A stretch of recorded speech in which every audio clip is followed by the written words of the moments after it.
हम सब पाकिस्तानी हैं। बताओ ये प्रमाण पत्र देने वाले कौन हैं? ये हमें प्रमाण पत्र देंगे?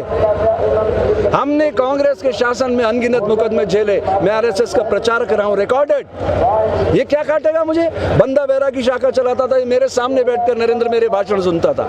धज्जियां उड़ा रहे हैं ये लोग कानून की। क्या पंजाब से चला हुआ व्यक्ति भारत में भ्रमण नहीं कर सकता? वो रामलीला मैदान में या जंतर मंतर पे आना चाहते थे तो हरियाणा सरकार कैसे रोक रही है? कैसे गड्ढे खोद रही है? कैसे कैनन चलवा रही है? क्या अधिकार है मनोहर खट्टर को? कौन रोकेगा उसको? भारतीय संविधान क्या कहता है? ध्यान से सुनिए। किसान का जीवन खुशहाल बनाना बाबू। तेरे को प्रधानमंत्री बनाया उन्होंने विश्वास में, क्यों धोखा कर रहा तू उनसे? क्या किसान का जीवन नहीं बदलना चाहिए? उनको हक नहीं है कि वो दुनिया के साथ कदम ताल करें?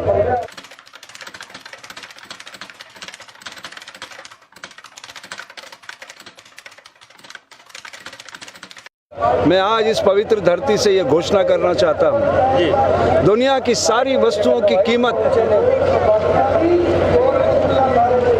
खरीदने वाले तय करते हैं, बेचने वाले, धरती पुत्र की फसल की कीमत खरीदने वाला तय करता है। आप पैसे से गेहूं खरीद सकते हो, क्या पैदा भी कर सकते हो? नहीं, धरती पुत्र पैदा करता है। हमने साधु का चोला पहना है, सूर्य की पहली किरणों को अपने शरीर पर धारण किया है, ये जगत को प्रकाशित करती है। तो हमारा संदेश क्या है? ध्यान से सुनिएगा, कान बड़े करके। कच्छ के अंदर हजारों एकड़ जमीन इस नरेंद्र मोदी ने गौतम अडानी की कंपनी को 1 रुपए में टोकन मनी पर दी है। और किनकी दी है? किसानों की। बिना रजिस्ट्री के उनके खाते कैसे चढ़ गई, मैं पूछना चाहता हूँ। 2014 में इसने कहा था सबका साथ, सबका विकास, सबका विश्वास। किधर गया? नोटबंदी, लड़खड़ाती जीएसटी, ट्रिपल तलाक, राम मंदिर, अयोध्या और ये किसान आंदोलन, ये किसान बिल। वो कहता है कि किसानों के हित में है, तो क्या ये सारे किसान मूर्ख हैं? मैं आप सोशल मीडिया के माध्यम से प्रश्न करना चाहता हूं। खाली एक संस्थान उनका पिट्ठू तो था, भारतीय किसान संघ, उनके साथ खड़ा है। बाकी सारे संगठन जितने भारत के हैं सब उसके विरोध में हैं। और ये सब इस एक छत के नीचे आकर खड़े हो गए हैं। और ये जो पंजाब और हरियाणा और ये नैरेटिव चला रहा है कि खालिस्तानी हैं, आतंकवादी हैं, पाकिस्तान प्रायोजित है, उसके पीछे भी मैं आपको क्लियर करना चाहता हूँ वजह क्या है। क्योंकि उनके पास कोई मुद्दा नहीं है आरोप लगाने का, इसलिए सारे आरोप लगाए जा रहे हैं। समझिएगा गहराई से बात को आप। उनके पास कोई मुद्दा नहीं है। उन्होंने चुनाव लड़ा था एक सपना दिखाकर, बड़ा सपना दिखाकर, क्योंकि अमित शाह वहम का व्यापार करता है, NCDX का। सारी जिंदगी उसने सपने दिखाए हैं लोगों को, और ये देश को गुलाम बनाना चाहते ईस्ट इंडिया कंपनी की तरह। तो मैं आप सबसे प्रार्थना करता हूँ, ये देश 1857 में आज़ादी का आंदोलन शुरू किया था, 90 साल इसने अपने खून से सींचा आज़ादी को। 1947 में आज़ादी आई, अनगिनत धर्मयोद्धाओं ने बलिदान दिया उस आज़ादी के लिए। अब ये बड़ा आंदोलन है, ये उससे भी बड़ा आंदोलन है आज़ादी के आंदोलन से। वो तो गोरे लोग थे, सिद्धांतवादी थे। अगर कोई उपवास करता था, कोई अनशन करता था, उनकी बात सुनते थे। इनके तो कान और आंखें दोनों बंद है, ऑडियो वीडियो दोनों बंद है, क्योंकि इनके पास 303 बहुमत है लोकसभा के अंदर, राज्यसभा में भी बहुमत आ गया। इन्होंने अमेंडमेंट किया है कानून में। तो मैं आपसे कहना चाहता हूँ, एक पुस्तक आप लोग जरूर पढ़िएगा किसी से प्रश्न करने से पहले, repromulgation of ordinance, fraud on the constitution of India. धज्जियां उड़ा रहे हैं ये लोग कानून की। क्या पंजाब से चला हुआ व्यक्ति भारत में भ्रमण नहीं कर सकता? वो रामलीला मैदान में या जंतर मंतर पे आना चाहते थे तो हरियाणा सरकार कैसे रोक रही है? कैसे गड्ढे खोद रही है? कैसे कैनन चलवा रही है? क्या अधिकार है मनोहर खट्टर को? कौन रोकेगा उसको? भारतीय संविधान क्या कहता है? ध्यान से सुनिए। कार्यपालिका, व्यवस्थापिका, न्यायपालिका। कार्यपालिका आप और हम जो जिन्हें चुनते हैं वो कार्यपालिका है, और व्यवस्थापिका ये आपके IAS IPS जो 15-15 लाख बच्चों में से चुन के आते हैं, ये मुखौटा होता है सरकार का। और उसके बाद उसको अंकुश लगाती है न्यायपालिका। लेकिन ये तीनों ही इस समय इस नरेंद्र, अमित एंड गौतम अडानी कंपनी में तब्दील हो गए हैं। इसलिए मैं देश की जनता से अपील करता हूं, ये पुराने जमाने के आंदोलन भूल जाओ। 10 में से 8 वक्ता नरेंद्र मोदी करते हैं। मैं उस जमाने में कर रहा था जब लोग डरे हुए थे। आप जाके गूगल पे सर्च करिएगा, स्वामी हर्षानंद, आपको पता चलेगा मैं कब से उसके खिलाफ बोल रहा हूँ। मुझे तो पता है व्यक्तिगत रूप से वो एक मानसिक रूप से बीमार आदमी है, लेकिन देश की जनता बहुत डरी हुई थी। वो डरी हुई जनता को जगाने के लिए मैं अपना आंदोलन चला रहा था। अब मैं अपने मुख से उस विकृत आदमी का नाम लेना उचित नहीं मानता। आपका प्रश्न ही गलत है। सरकार है किधर? वो तो कंपनी में तब्दील हो चुका है। तो है नहीं है, आप गलत कह रहे हैं। मैं बता रहा हूँ, प्रमाण दे रहा हूँ आपको मीडिया के सामने। सरकार कैसे नहीं प्रमाण दे रही? हाँ, 2019 में उसने क्या कहा पूरे देश में घूम के नरेंद्र ने, कि आप मुझे वोट करिए, आप एमपी मत चुनिए, मुझे चुनिए, मैं चुनाव लड़ रहा हूँ। रिकॉर्डेड प्रूफ है, आप गूगल पे सर्च कर लो। आपने अपने एमपी नहीं चुने, आपने नरेंद्र मोदी को वोट दिया। यही प्रॉब्लम है, जब आप व्यक्ति को वोट दोगे तो फिर सरकार कौन चुनेगा?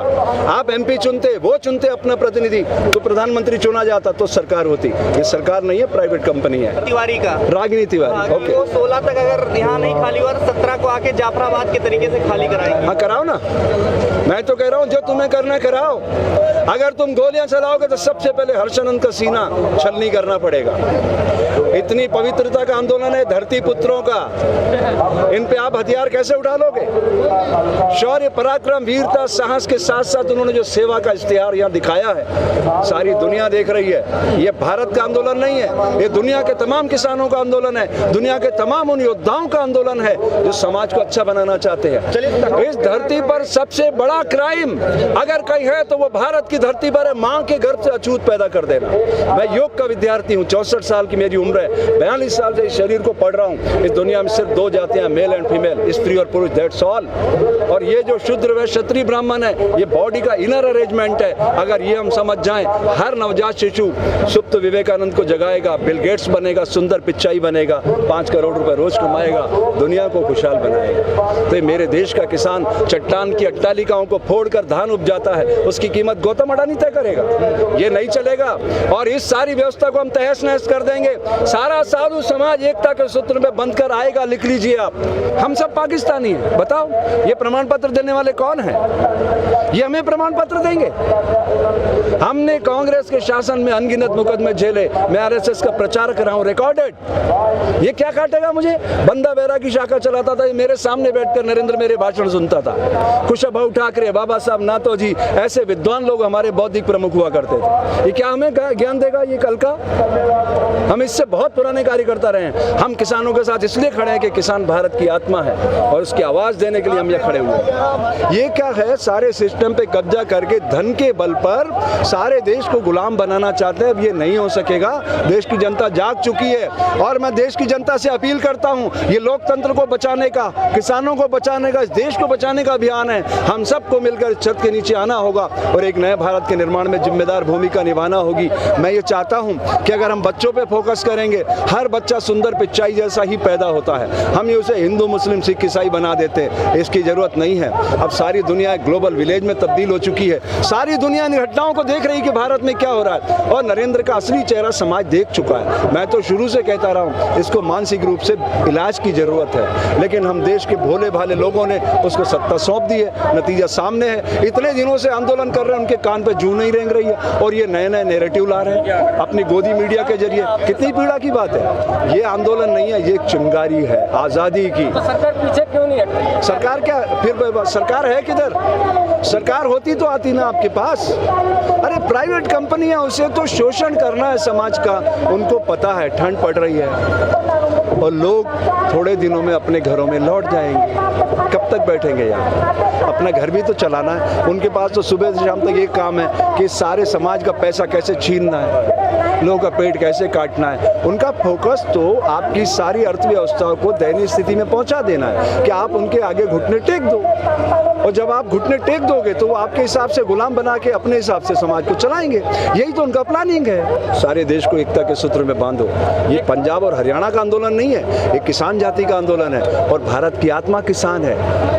आज भी हमारी पूरी कृषि आधारित अर्थव्यवस्था है। अगर इसको जिंदा रखना, ये अमेरिका नहीं है, पूर्ण विकसित देश नहीं है, ये विकासशील राष्ट्र है। आप समझिएगा, रियासतों को मिला के दुनिया के लिए एक प्रयोग किया गया था कि भारत डाइवर्सिटी में यूनिटी बनेगा, एक नया लोकतांत्रिक देश उभरेगा तो सारी मानव जाति की खुशहाली के गीत गाएगी। इसके लिए प्रोजेक्ट था ये। इस प्रोजेक्ट को अभी शुरू नहीं किया गया। वो ये चाहते हैं कि हम जो भी कर रहे हैं बिल्कुल तानाशाही तरीके से करें, हमारा एक कदम भी पीछे नहीं जाना चाहिए। एक कदम पीछे जाने का मतलब उनकी मौत मंडरा रही सामने। आप समझिए सरकार गिर जाएगी। ये इस चीज़ को आप छोटा सा मुद्दा मत मानो कि इतनी आसानी से वो पीछे हट जाएंगे, ये पॉसिबल ही नहीं है। इसका एक ही तरीका है, जब देश एकता के सूत्र में बंधेगा, लंबी रेखा खींचेगा, तो सरकार घुटनों के बल आएगी। वो क्या मांग रहे थे? Minimum support price. ये बड़ी बड़ी बातें करता है कि अमेंडमेंट उनके विकास के लिए, तो क्यों नहीं कह देता कि आपको मिनिमम सपोर्ट प्राइस से मैं डबल देता हूँ? अरे मैं तो आपका जीवन बदलना चाहता हूँ, ये लीजिए मिनिमम सपोर्ट प्राइस। और विशेष अधिकार से अपना सदन बुला के लोकसभा, राज्यसभा, राष्ट्रपति को साथ बैठाए और किसान संगठनों के चरणों में रख देना है अमेंडमेंट लाके। कितनी देर लगेगी? 2 घंटे में सदन उसको ओके कर देगा। उनका बहुमत है, जब वो बहुमत से ही अमेंडमेंट कर सकते हैं, चलो रिजेक्ट मत कर, उसके ऊपर MSP ला दे, मिनिमम सपोर्ट प्राइस, और डबल कर दे सब, जो भी MSP का रिकॉर्ड है उसे डबल कर दे कि भैया इतनी आगे बढ़ चुकी है देश की व्यवस्था। 10-20 रुपए में गेहूं बिक रहा है, बाजार में 50 रुपए में आटा बिक रहा है, ये 30 रुपए कौन खा रहे हैं? बिचौलियों को खत्म करना चाहता है ना, तो मिनिमम सपोर्ट प्राइस 40 रुपए करना कौन रोक रहा है तुझे? किसान का जीवन खुशहाल बनाना बाबू। तेरे को प्रधानमंत्री बनाया उन्होंने विश्वास में, क्यों धोखा कर रहा तू उनसे? क्या किसान का जीवन नहीं बदलना चाहिए? उनको हक नहीं है कि वो दुनिया के साथ कदम ताल करें? मुझे तो शर्म आती है। बच्चे शिक्षा के लिए आंदोलन कर रहे थे, सैनिक 1 रैंक 1 पेंशन के लिए आंदोलन कर रहे थे, मुस्लिम भाई CA के लिए, हर वर्ग ने आंदोलन किया है साहब 6.5 सालों में। इन्होंने किसी आंदोलन को सरसब्ज होने दिया? ये नहीं होने देंगे। मैं तो इनको अच्छे से देख चुका हूँ, और दिल्ली में भी बिल्कुल गुजरात पैटर्न ला रहा था, लेकिन कोई अदृश्य शक्ति उसको संचालित करके रोक गई। इसलिए मैं सबसे प्रार्थना करता हूँ, अपनी वाणी का संतुलन रखिए, और जो मौलिक अधिकार आपको दिया है बोलने का, उसमें ऐसी चीजें बोलिए कि आपका आंदोलन ताकतवर बने, ये नहीं कि आंदोलन कमजोर पड़ जाए। ये सबको ध्यान रखना होगा, और आप सोशल मीडिया की भी बड़ी भूमिका है इसमें। इसलिए मैं उम्मीद करता हूँ कि आप लोग उस गोदी मीडिया को छोटा करने के लिए अच्छी सूचनाओं को बड़ा करके समाज के सामने लाइए। इसमें आपका, हमारा, समाज का, किसान भाइयों का, संपूर्ण मानव जाति का हित निहित है। जय हिंद, जय भारत।